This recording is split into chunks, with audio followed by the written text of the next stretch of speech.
Graça e paz, irmãos, vinda da parte do Deus eterno e do seu Filho amado. Venho nessa mensagem, nesse dia de sábado, para mostrar uma coisa para os irmãos. E o dragão irou-se contra a mulher e foi fazer guerra ao resto da sua semente, os que guardam os mandamentos de Deus e têm o testemunho de Cristo. Muito importante essa palavra. O que é o testemunho de Cristo? Quem acompanha os meus vídeos sabe o que significa os mandamentos de Deus, a lei e os 10 mandamentos, mas o testemunho de Cristo. Testemunho, lei. Velho Testamento.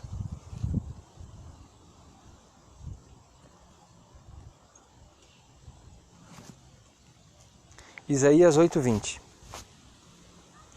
A lei e ao testemunho, se eles não falarem segundo esta palavra, é porque não há luz neles. O que significa essa mensagem? A palavra não se contradiz. A lei e o testemunho. O que é o testemunho? São todas as histórias, são todos os relatos que falam do Messias, são todos os relatos que falam da profecia. As profecias não se contradizem, os relatos não se contradizem. Por exemplo, se eu for em uma mensagem, vou dar exemplo, a palavra Messias.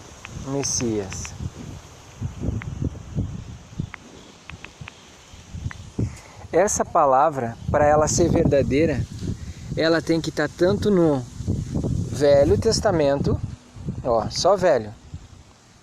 Em Daniel tem a palavra Messias, e em Daniel 9:26 tem a palavra Messias. E eu pergunto, essa palavra Messias no Novo Testamento?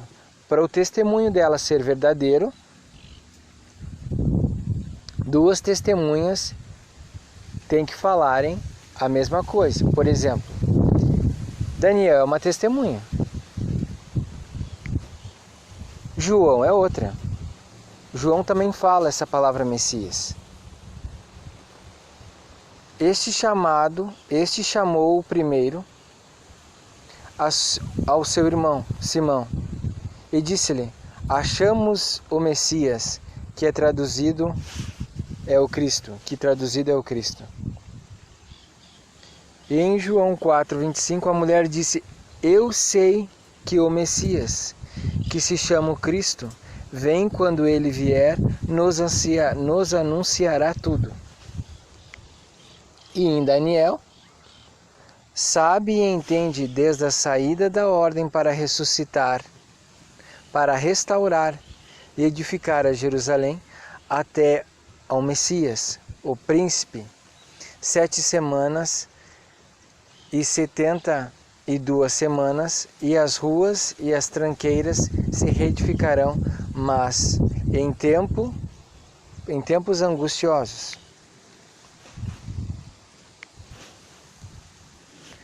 E depois de 62 semanas será tirado o Messias, e não será mais o povo do príncipe, que há de vir, destruirá a cidade e o santuário, e o seu fim será como uma inundação. Até o fim haverá guerra, estão determinadas assolações. Então entenda que hoje a gente não está falando de profecia, mas sim testemunhas. Se a gente colocar 2 testemunhas na Bíblia, olha o que acontece. Duas testemunhas.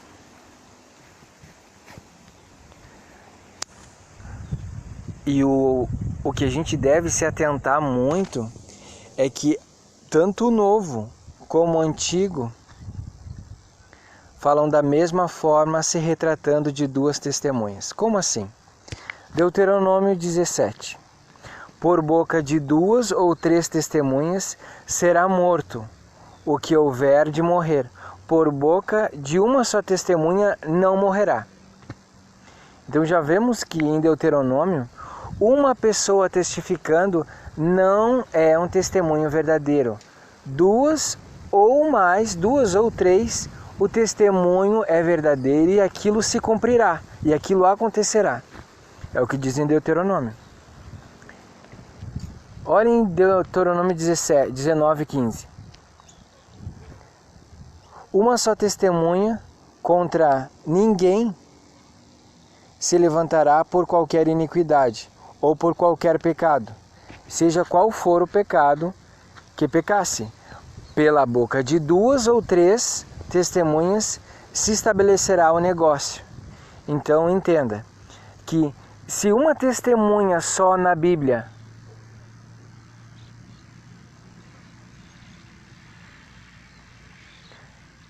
o testemunho dela não é verdadeiro, quando só ela fala de um assunto, o próprio Deus, através das suas escrituras, deixou uma regra para que a gente encontre a verdade nas suas próprias escrituras. Então, atentamente, se uma testemunha testifica a verdade, esse testemunho não é verdadeiro, mas 2 ou 3 ou mais testemunhas testificam, esse negócio estabelecerá. É verdadeiro. Vamos para o Novo Testamento. Mas se não te ouvir, levanta ainda contigo 1 ou 2, para que pela boca de 2 ou 3 testemunhas toda palavra seja confirmada. Mas se não te ouvir, leva ainda contigo 1 ou 2, para que pela boca de 2 ou 3 testemunhas toda palavra seja confirmada. E não o achavam, apesar de se apresentarem muitas testemunhas falsas, para por fim chegaram 2. Esse relato aqui mostra que a política naquela época, política que eu digo como assim, política, a regra para ver se as coisas eram verdadeiras. Entre os judeus acontecia isso. E eu vou ler o contexto para não dizer que eu estou pegando textos fora do contexto. Nessa situação aqui, queriam acusar o Cristo, o Messias. Ora, os príncipes dos sacerdotes e os anciãos e todo o conselho buscavam um falso testemunho contra o Cristo, para poderem dar-lhe a morte. E não o achavam, apesar de se apresentarem muitas testemunhas falsas. Mas por fim chegaram 2 e disseram: Este disse, eu não posso derribar o templo de Deus e reedificá-lo em 3 dias. E levantando-se, o sumo sacerdote disse-lhe: Não respondes coisa alguma ao que estes dispõem contra ti? Porém o Messias guardava silêncio e insistindo, o sumo sacerdote disse: Conjuro-te que pelo Deus vivo, que nos diga se tu és o Cristo, o Filho de Deus. Disse-lhe o Cristo: Tu o disseste, digo-vos, porém que vereis em breve o Filho do Homem assentado à direita do poder e vindo sobre as nuvens do céu. Então você vê que ao decorrer da situação no 65, então o sumo sacerdote rasgou seus vestidos dizendo: blasfemou, para que precisamos ainda de testemunhas. Eis que bem ouviste agora a sua blasfêmia. Então, o próprio sumo sacerdote sabia que quando 2 testemunhas ou mais, porque estava na Torá, que o testemunho de duas ou mais, duas ou três era verdadeiro, mas o testemunho de si próprio não é verdadeiro.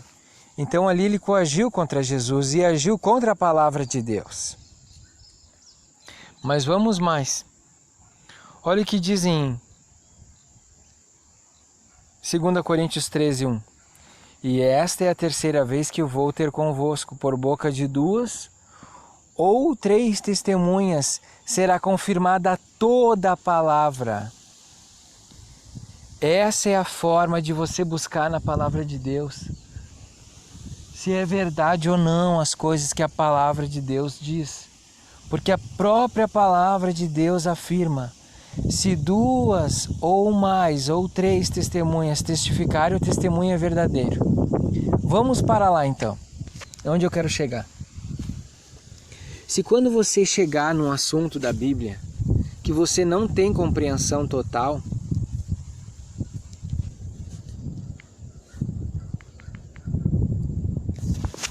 se Paulo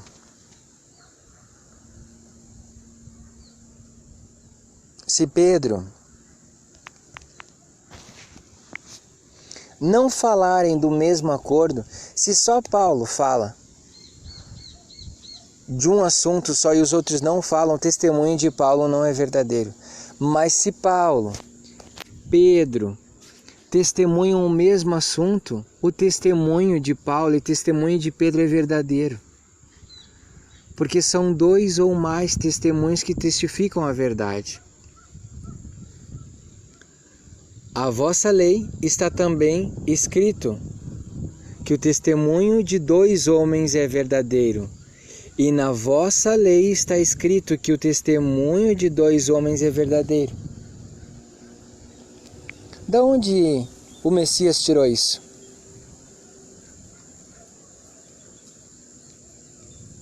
Respondendo Cristo e disse-lhes: ainda que eu testifico de mim mesmo, o meu testemunho é verdadeiro, porque sei de onde vim e para onde vou, mas vós não sabeis de onde venho, nem para onde vou.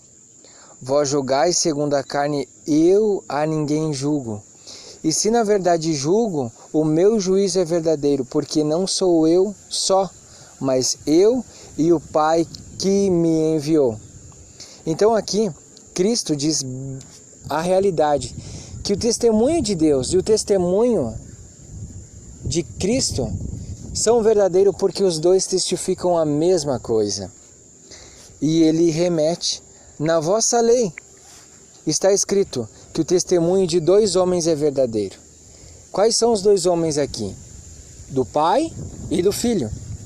E serve a mesma regra para os outros testemunhos.